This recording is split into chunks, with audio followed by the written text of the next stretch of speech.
अवधूत चिंतन श्री गुरुदेव दत्त श्री स्वामी समर्थ। जय जय स्वामी समर्थ। नमस्कार स्वामी भक्तांनो, तुमच्या सर्वांचं स्वागत आहे माझ्या छोट्याशा एका व्हिडिओमध्ये। तर स्वामी भक्तांनो, आज मी तुमच्यासाठी नवीन कथा घेऊन आली आहे। तर व्हिडिओ स्किप न करता कथा पूर्ण ऐका। तर कथा अशी आहे की एका गावामध्ये खूप जुनं मंदिर असते भगवान श्रीकृष्णाचं।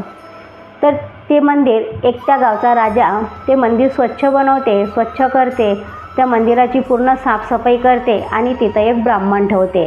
देवपूजा करायला, रोजची पूजा आरती करायला एक ब्राह्मण ठेवते। आणि त्या गावचा एक नियम असा असतो की म्हणजे राजा रोज हार घेऊन देवाला येतो आणि तोच हार तो आपल्या गळ्यामध्ये संध्याकाळच्या वेळेला घालतो।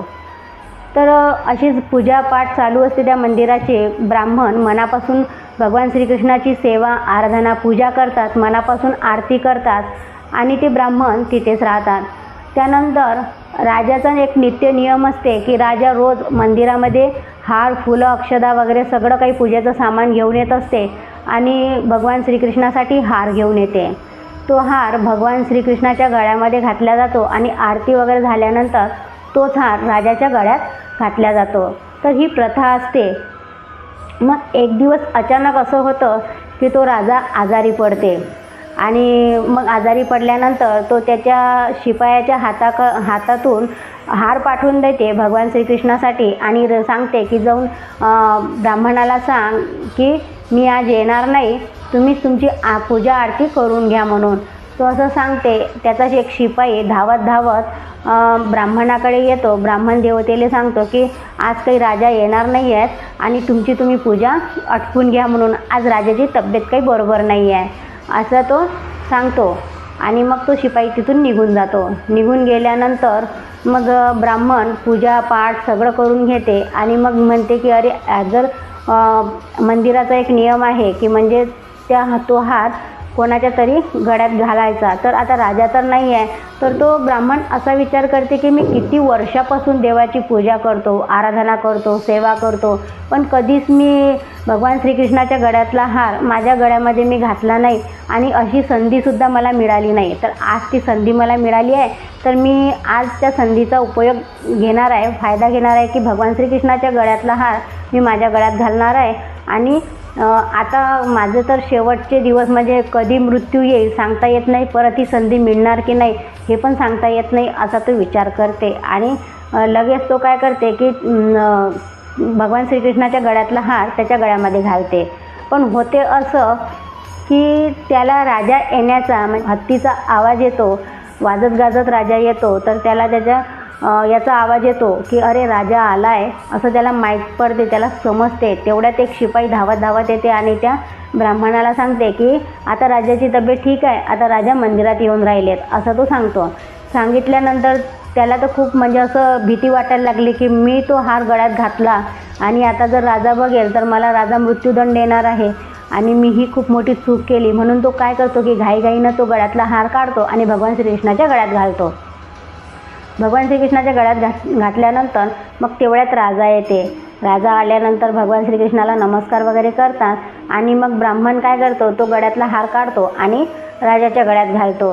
राजाच्या गळ्यात घातल्यानंतर त्याच्यामध्ये त्या हारामध्ये एक पांढरं केस असते, तर मग तो राजा ते केस बघते आणि मनात विचार करते की हा हार तर ब्राह्मणाने घातला आहे, कारण ब्राह्मणाचे पांढरे केस झालेत आणि तेच केस या हारामध्ये अटकला आहे।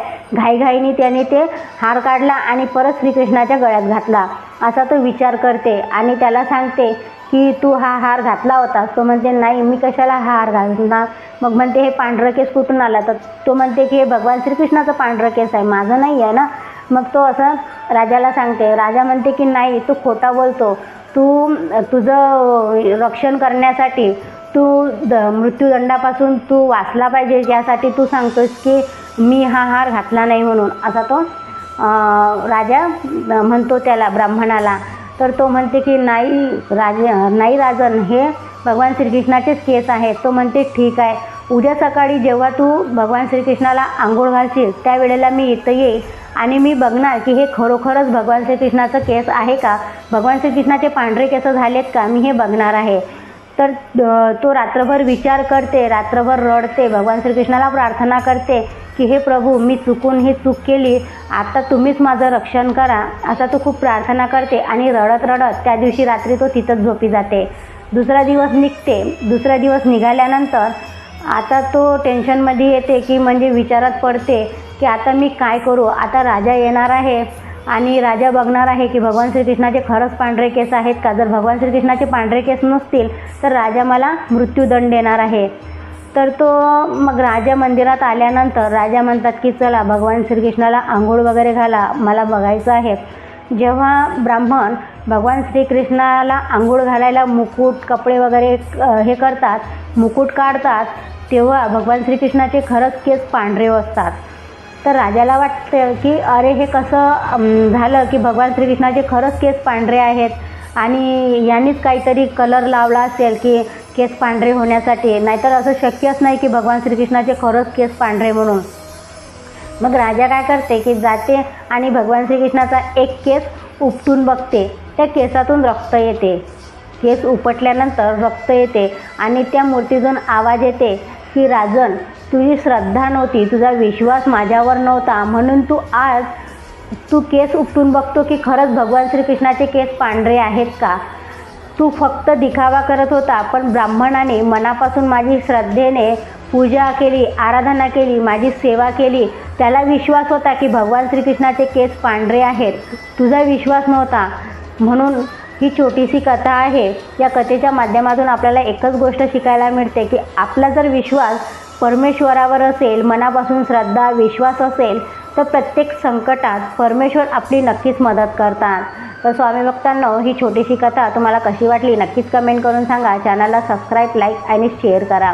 तर भेटूया अशाच नवीन कथेसोबत. स्वामी तुमच्या सर्वांच्या सर्व चांगल्या इच्छा पूर्ण करो ही स्वामीचरणी मी प्रार्थना करते. श्री स्वामी समर्थ.